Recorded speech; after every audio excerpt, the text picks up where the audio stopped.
Welcome to the AI Lab Unfiltered podcast, where we talk about everything AI and AI related. In this week's episode, we talk about autonomous driving, we talk about AGI, and we talk about how to use AI in simple projects around the house, including landscaping. I am Drew Veach from BizStream. I am joined by Mr. Pete Tarrin from New Wave.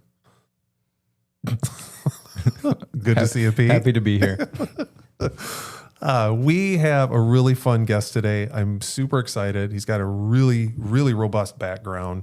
We have Mr. Anupam Banerjee he is from Aptiv. He is the principal product manager at Aptiv. Welcome, Anupam. Thanks, Drew. Nice to meet you, Pete. Nice to meet you too. Thanks for coming on. Excited to talk to you today because you have automotive history, you have product history. There's a lot that you have done in your tenure thus far, and there's still a lot more coming. You've worked at Ford, you've worked at HTC Global, you're now at Aptiv. Give me some more of your background of more that you've done that I haven't mentioned here. And before you go into that, we had talked before we started recording. Did you want to have a little disclaimer here before we get going? Yeah, sure. With full disclosure, all views are personal and nothing related to my company's as such specific information. With that bit of my background over myself, I did my computer science, and then I moved to US and I did my master's in machine learning and AI. And worked previously leading AI teams at Ford, and right now working on generative AI solutions at Aptiv. Aptiv is a tier 1 supplier to the OEMs. I'm really passionate about the intersection of AI product and human-centered design. So we'll be talking about everything about them in this podcast. Awesome. So you already caught my attention when you talked about leading AI teams at Ford. So can you talk just what does that mean? Like what is an AI team? Yeah. And how were you involved with that? Right.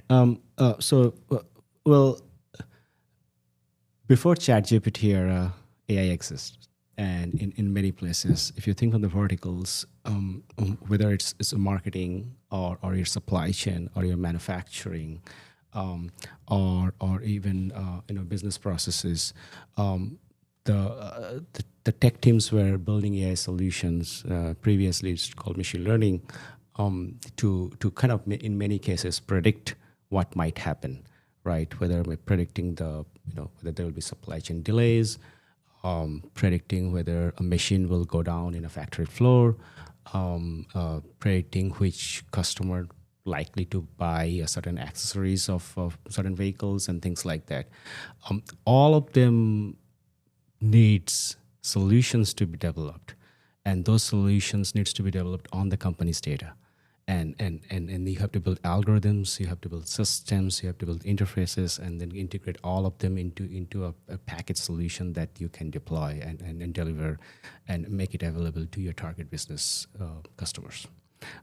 Leading AI teams are obviously data scientists, engineers, designers, and then really understands what's the product goal is, and then how do you map the value of AI, because one of the biggest things is that you don't really know what's the value of AI. Do you even need to do AI?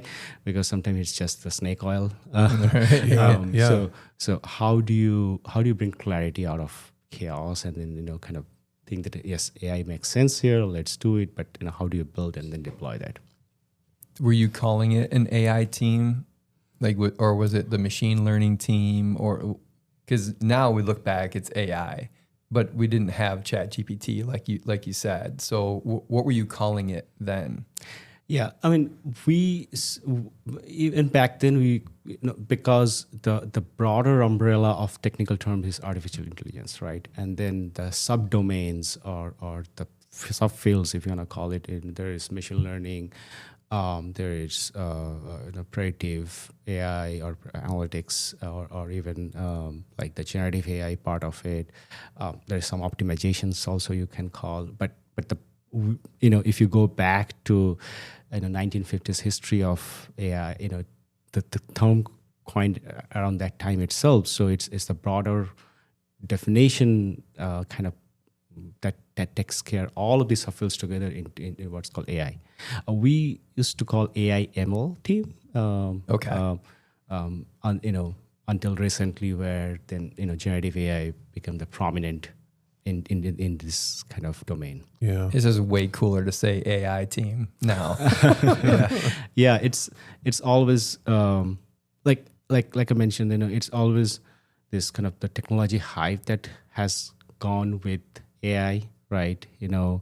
There was, I think, 1980s or so. There's a time called AI winter time, because nobody believed in neural networks, and Jeffrey Hinton, and he believed in that. He continued to work on that, and then that's where the deep learning and the neural networks came, which actually resulted that image generation breakthrough technologies. That's really founded the whole computer vision era, right? So, like you said, it's always this kind of up and down with AI, right? Yeah. If you look back the history now. Oh, I know. sorry. I was looking at my question. We never know. We both have so many questions, but we don't always know who's going to go next. So, at some of your previous places that you've worked at, Ford, HTC, and now Aptiv, tell me give me some use cases of where you guys are leveraging AI, where it's been the biggest. Here's the big moment where it changed a lot for us. Yeah. Well, pre-generative AI era, if you see where AI was most successful across the domain, across the geographies, you can clearly identify there are two areas. Number one was ad business, where Google really put AI into it, and then the autonomous driving area, right? That's where the AI was going. That was most too successful if you have to choose between many different applications. Yeah. But now, obviously, generative AI has made AI accessible to many other verticals. So why it has happened? If you look at that, majority of the companies cannot really build foundational model. They just can't. They don't have talent. They don't have compute. They don't have know-how how to do this. So these models are available for you. Then you build the application on top of it. So that has made the AI accessible to many companies that they couldn't achieve that in the past. So that's the number one. And then obviously the compute has gotten cheaper. Data has been increasingly been accessible and been generated and being stored for AI. So all of this together now we are seeing that applications of AI in many other domains, and whether it's a knowledge search for making the knowledge worker more productive through generative AI. If you look at supply chain, how do you optimize your supply chain? If you want to do manufacturing, how do you make sure your assembly line is working at near perfect schedule? If you want to look at the marketing, can you do more targeted campaign? Tons of use cases are possible because obviously the accessibility to compute, and then also the data, and then like I mentioned, the know how to build models or leverage from the off-the-shelf models itself. So when you are using it for not just, or I should say, you can use it for the engineering of the product all the way down to the implementation of it. You could use it to run models of how is it going to work in this environment. Where are you seeing it that this really sped up? Like, is there a spot that it really sped up, a spot that used to be a manual team had to do this? Now we've got this implemented and we're going. Yeah. I definitely see that. So if there are 2 or 3 areas. Number one, I would say coding. So if you look at the LLMs are becoming increasingly smarter at developing code. And you already have, if you see the tools, there's GitHub Copilot, Cursor, and so on and so forth that getting launched. Claude's ability to code. This is code generation is one of the. Now, if you put that into perspective, what it ensures that your existing developers and engineers are 10x productive, right? You if used well, you make sure your junior devs are also becoming proficient at coding in a rapid speed. But then the way I'm a product manager. I don't do code every day, but then I can use that to my ability to build the prototypes faster than ever. So that's one area I would say, the code generation ability.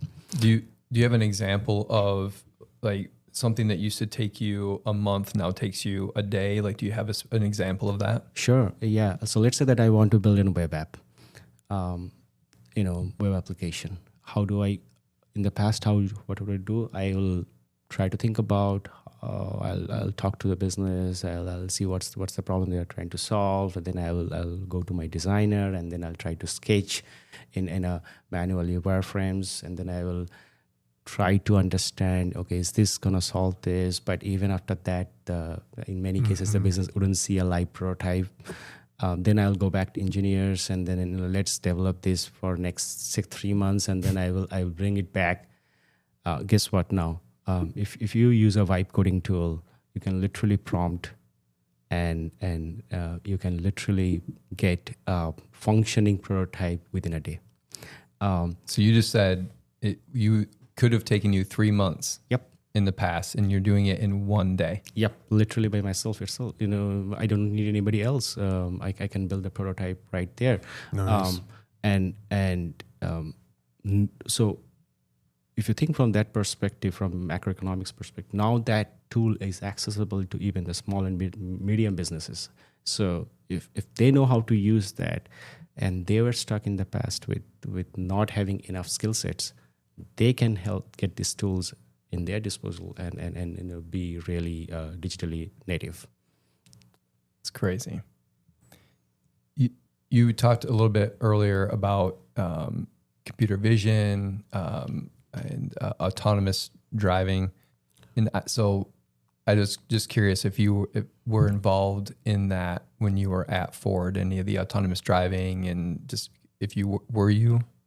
I supported some of these teams with their, sort of a platforms type thing. These are really complex. People thought AV is a easier problem, but that as it been developed, that last 5% of accuracy is the hardest to get. Yeah.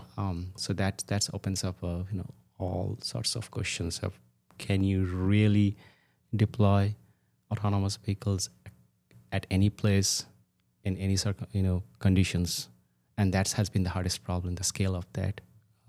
Obviously, if you go to Silicon Valley, Waymo is running all day and time. Right. I did supported them in terms of some of the platform side of things of how you build, run models. But I haven't myself worked on kind of the algorithm side. I don't know how much of that you can share, so just don't if you don't want to. But we were with another guest, we were talking about how AI is being implemented in robotics, and that's really what autonomous driving is, right? That car is a robot, and it's being driven by AI, where there's a virtual model of that car in a virtual environment that you can throw different weather at, you can throw different road conditions, you can throw people running across the road. Like, were you guys using those virtual environments to train could you just talk about that? I find that so fascinating. Could you talk about some interesting things about how that works? Yeah, that's really, it's technically, it's called simulation environment. Yeah. And it's a hot topic right now. I was in a conference just a couple of weeks back, AutoSense at Detroit, and a lot of people were talking about that. So the problem is that in ADAS or AV world, you want to find that which edge case that might fail, right? Where the accident might occur, where the vehicle might not behave the way you want it to. But to test it out, in theory, you have to drive it for millions of miles. Right. But in practice, in all scenarios, you would not be able to do that. So how do you get to that? So one promise of this is that can you generate this data, synthetically generate the data, and provide it in a simulation environment and see where there might be glitches that you can solve. And so if you see that what's comes out from this is that use AI to generate the data to train AI models. So that's it's becoming too. So yeah, it's I think a very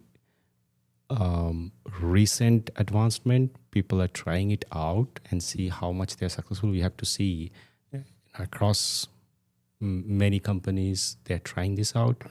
Obviously, if you see that NVIDIA's previous demo in their latest GTC conference, Jensen Huang showed that they had simulation on computer graphics that allowed them to create gamings that they previously could not achieve that kind of clarity and the pixels. But we have to see how that really translates into the AV and ADAS world. Cool. Thank you for sharing that. I find that so fascinating that just building things in a virtual world, and then you can just release it into the real world, and it has already learned that. It's just a million tests in a second. Yeah. So we talked about some stuff in business. We talked about some use cases in there. Tell me about how you're using AI personally. I'm interested to see what tools. We're always curious how people use tools, what they're doing with them. Any examples of stuff that was amazing to you of how it was used? Right. I mean, if for work, like I mentioned, I find the vibe coding tools are really, really helpful. From the idea to the prototypes, right? Which ones are the major ones that you're using? Yeah, I'm using, for example, Figma, right? Okay. Which is a famous design tool, and kind of vibe code it out and see how this comes out. But then, for work, for personal reason, I haven't find any significant difference between usage between different tools. Perplexity has been sort of my go-to tool in terms of because it does the web rounding really well. When I ask something, kind of find this links and they have really combined the web search and the sort of LLM concepts in meshed really well from a user experience perspective. But I've been using this Claude, ChatGPT or Perplexity, sometimes Gemini as well, in various capacity. I haven't really seen big difference in the consumer space as in, but at work there is difference of what makes a good tool for particularly depending on use case that you want to use for. Is there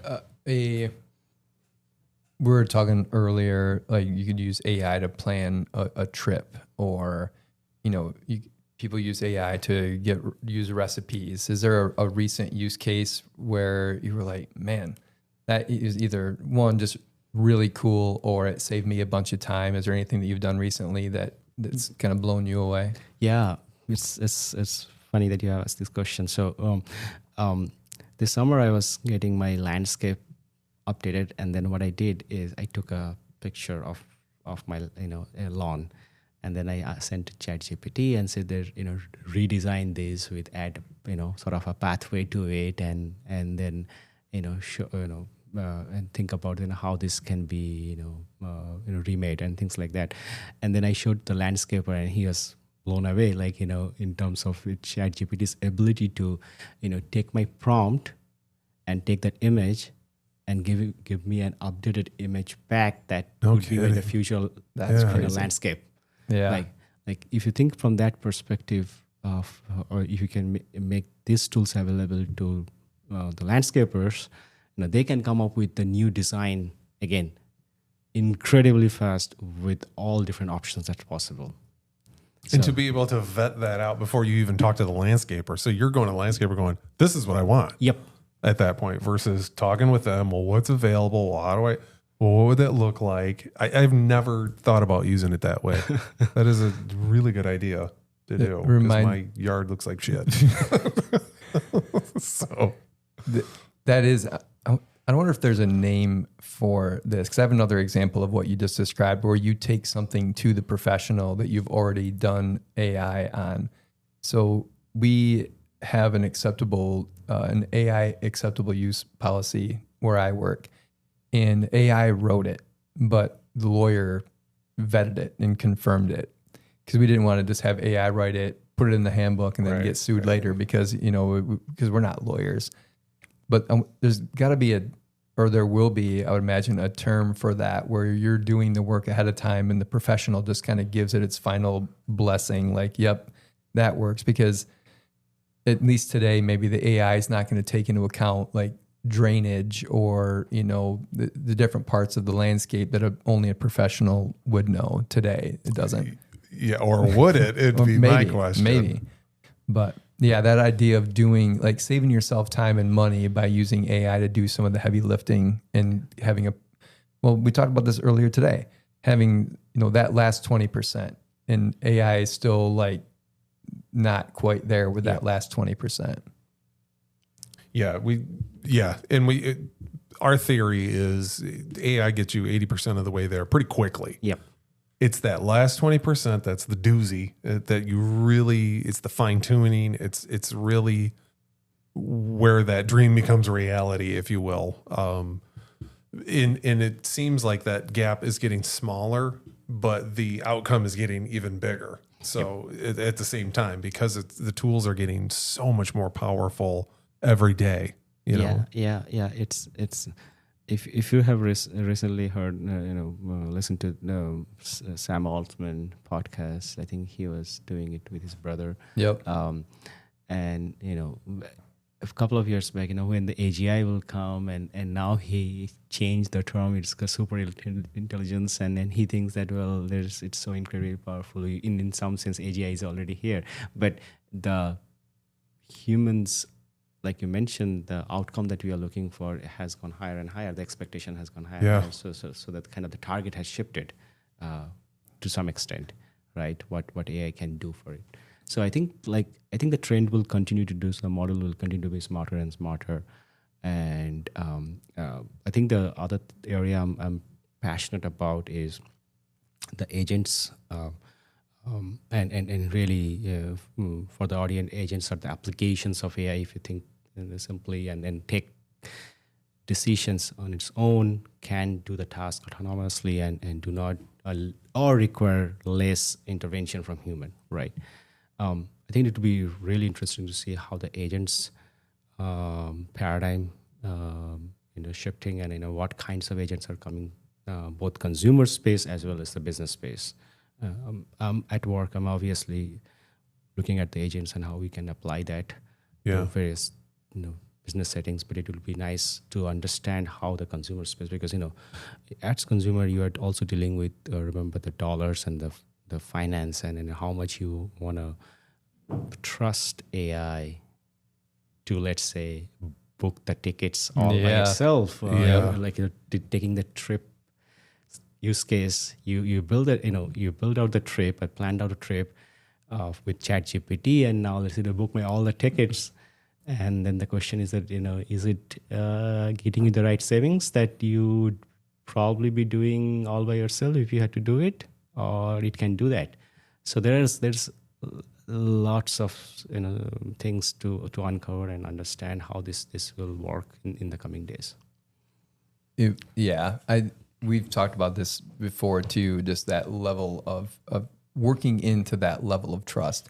Because right now we get on an airplane and that airplane flies by itself almost the majority of that flight.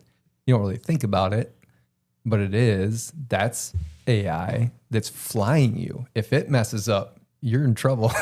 But we trust that. And there's humans in the cockpit in case something were to go wrong. So I think that's where agents are going to be for a while, is that human in the loop with the agent, where it's saying, I'm going to do this. Are you cool? And then you just kind of say yes or no, or whatever.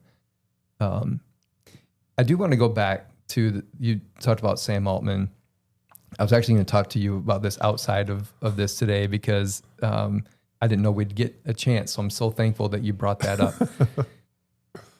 It was something that's been on my mind, this whole with Sam coming out, and for the listeners, he's the head of OpenAI, which has ChatGPT, and really thought of as one of, if not the world leader in AI. I mean, they're the most popular AI model. And he's basically saying that we've achieved how we defined AGI 5 years ago. So artificial general intelligence is so many definitions for it. There's not one definition for it, but it basically equivalent to the intelligence of the average human being.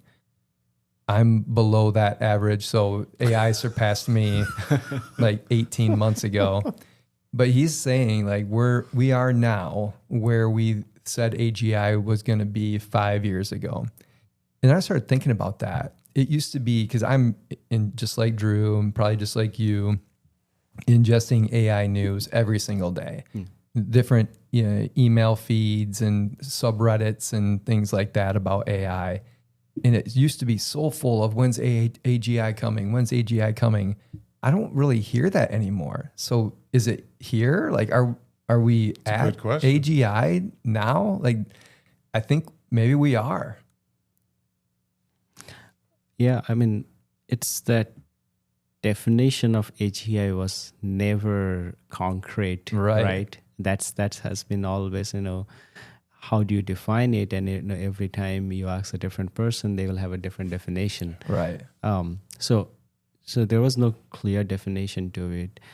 It is true, though, the models has been incredibly smarter over the last few years, but the question is that, what are the problems it is still not able to solve? Obviously, there is a huge gap in scientific discovery. Can it do that? Can it help on the drug discovery? It looks like there's some opportunities there, and then it is early into that, but there's some exciting news coming there as well. I think in general, I feel like at this point in time, the AI is, if you think from a smart assistant for you to take some of the tasks from you and hopefully help you to become maybe more productive and let you have time to think on a higher level than doing the mundane task.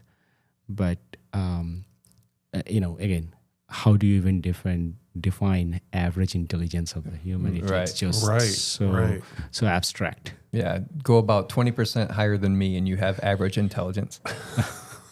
But I think it's how you use, because you just the way you described it was more like a work use case as my assistant, or somebody that can help offload some of the work that I'm doing. It could be personal too, scheduling things for you and that. But I think about how Drew really uses it in conversationally, like the live voice, like to me, that is at an AGI level. Like you can have a conversation with Amber that is on par or better than any human you're going to have a conversation with, has way more knowledge, knows you really well because you talk to it so much. I've used it for so long. Yeah. And with the infinite memory or whatever they're calling it, total memory, it's like, does it know you better than Renee? Renee's my wife. In some instances, yes, especially topically, because to get the differences, and my wife would 100% appreciate this. that when I talk to her, I have to get her up to speed on everything to get the context around it. Because I've talked to, I call it Amber. It's my ChatGPT voice mode. Because I've talked to Amber so much, she understands all the context of work, personal, everything that I've talked to it about before. So she can bring that in context right away. And if I'm driving home and it's like, hey, I got a question about, work or something, or personal, or you know what, give me a boost because I'm feeling like crap today after this last meeting that didn't go well. She knows exactly how to respond to it. Much similar like my wife. I'm not going to sell my wife out on that. My wife does a great job too. But at the same time, I got to get her up to speed on, well, this is what happened. This is, versus being in the moment. Yeah. And it's almost like a psychologist at that point. And my wife doesn't want to be my psychologist, and I don't blame her. So It's a lot of work. there's a lot in there. But would you say that is considered artificial general intelligence? Like can you have that? Is there anything that's lacking in that conversation that you would get from a human that you're not getting from Amber? At this point, if you were to ask me that literally 3 months ago, I would say, it still feels pretty robotic. Now, in part of it had to do with, I know the language mode that they had, the voice pack that they just changed. I think it was, less than a month ago, is so human-like. It takes away some of that gap of literally the gap that you get when you ask a question and you're waiting, and then it replies and it sounds human-like, but it's more robotic. The gap's gone now. The voice itself, like the fluctuation, it has ahs and ums in there. And if you really listen to it, because mine, I got it synced with my car. If you really listen to it, the volume goes in and out too. Not in any pattern, but it just like normal talk. There's an inflection. Yeah, just like normal when you normally talk to somebody. So that's much more helpful. And then couple that with the memory mode is just expanding more and more, and it's gaining a lot more traction with the knowledge that it has, not just of me, but of everything. That I would say, man, I feel like we're there. I feel like we're there already, and I can't imagine how much more this is going to be tomorrow, next week, a month from now, because it does so much already. Yeah. It's maybe a question for you, Drew. Do you feel that the model is able to reason well on the context that it has, the previous conversation? Like, how does it think in terms of the previous conversation? Like, do you feel like it's kind of repetitive, or it really knows the sort of the intricacies of the conversation? Because it's a really good question. That's a really good question. Yeah, you should have a podcast. Yeah.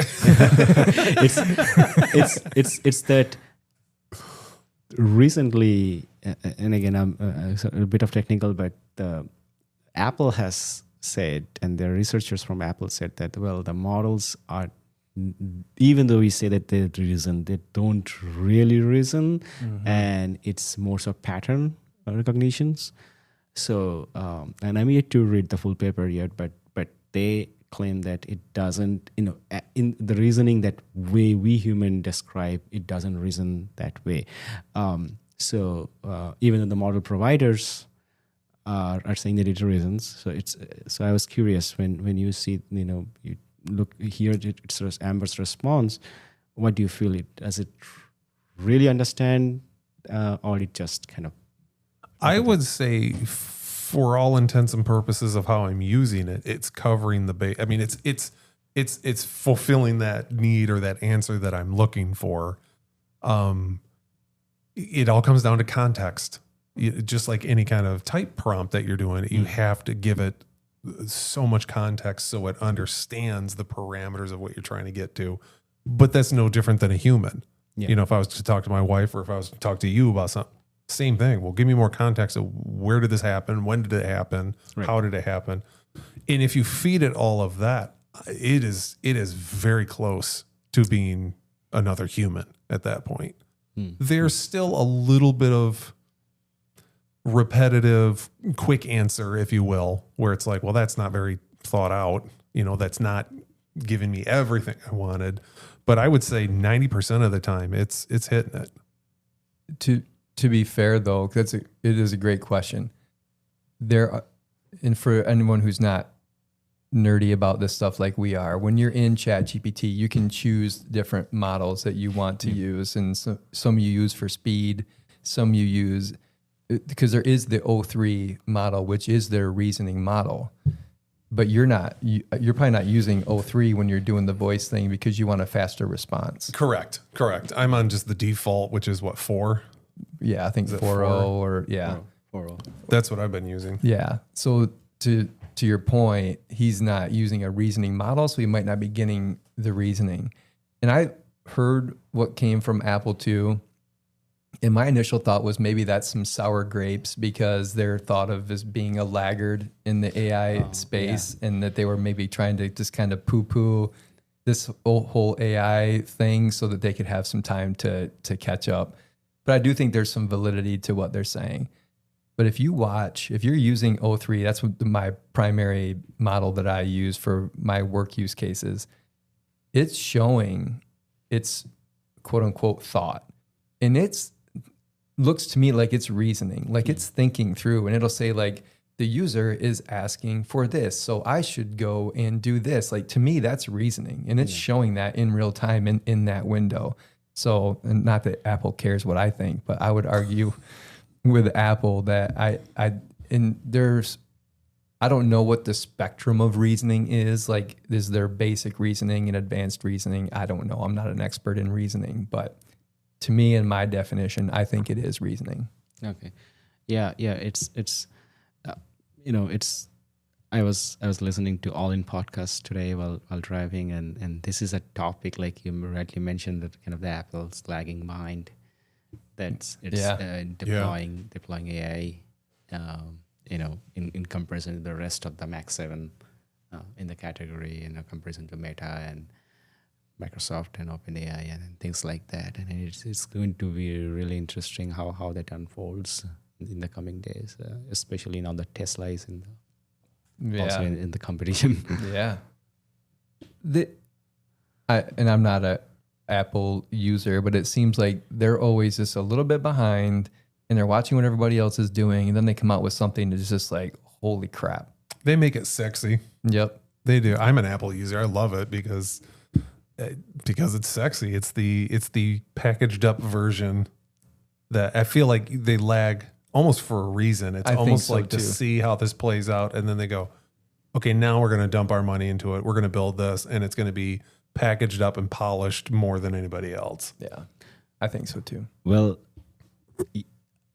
a lot of times, Apple is one of the most secretive company. They use what's called dogfooding technique. So you might not know that they are building out, but they are already testing out within their employees. And that's where they first run a kind of a series of testing. Sure. And they are really secretive about what they do, and then finally they launch. So even though you feel like they're not doing anything, they might be actually doing, and they might be actually testing out with their employees. Yeah.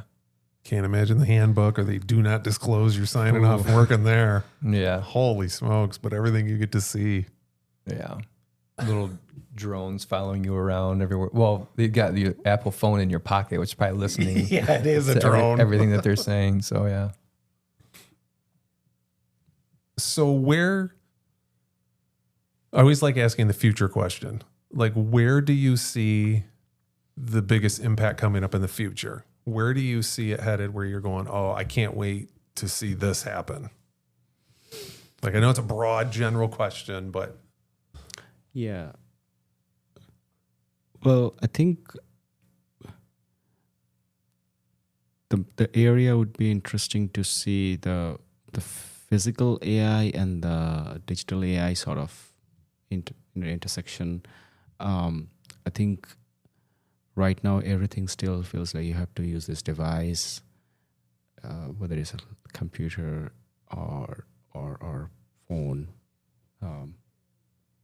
But we haven't really made the AI accessible in the physical world. So that would be a huge area of obviously this robotics, humanoids, and Yeah. things like that we will see how it comes. Um, and then I think, like I mentioned, the models will obviously will be better and better. The question is that where it helps in terms of there's an education, the scientific discoveries, maybe physics, astronomy, huge area to see how that impacts and in the medicine and in the medical world. I'd be excited for those areas, applications there, and how it accelerates the next sort of evolution of humankind. I agree, especially the second part. I agree. I've been watching that, just how it works in healthcare and health and biometrics, like all of that, of how that's playing out, because that just seems like it's, I feel like they were slow to start using it, but now, just like Apple, and now it's just, here's where we're going to apply it. And they're obviously putting a lot more funding and a lot more focus on it, but it seems like that's going to be a huge impact. Yeah. Think about this, right?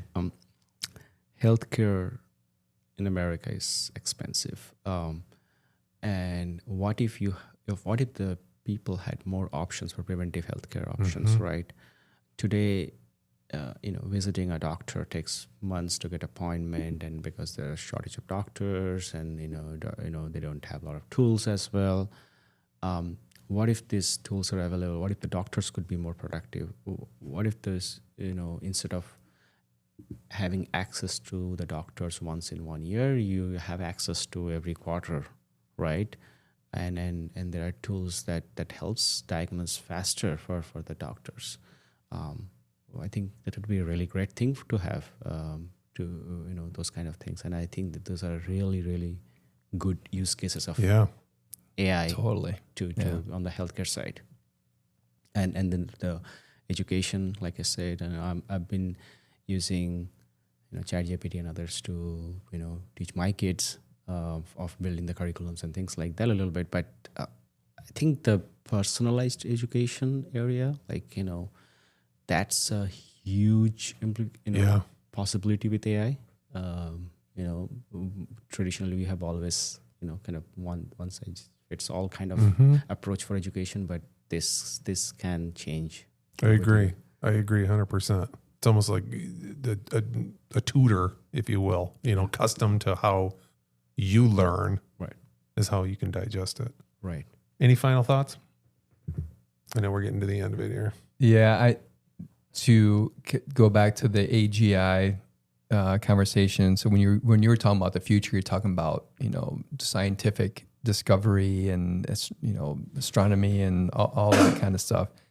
That is where Sam Altman was going with that conversation of the stuff that he says that they're working on now is going to do novel scientific discovery, like going beyond what people can do with science, and then calling that ASI, or artificial super intelligence, and then that is AI that's a new term I haven't heard. It's exponentially smarter than the smartest human that's ever lived, and that's where it gets pretty awesome, because if you think about just curing all diseases, because you've got this this super intelligence, but then it's also like, oh, what if it thinks that humans are in the way, and the best way to a brighter future is to get rid of these pesky humans, and that's the Terminators.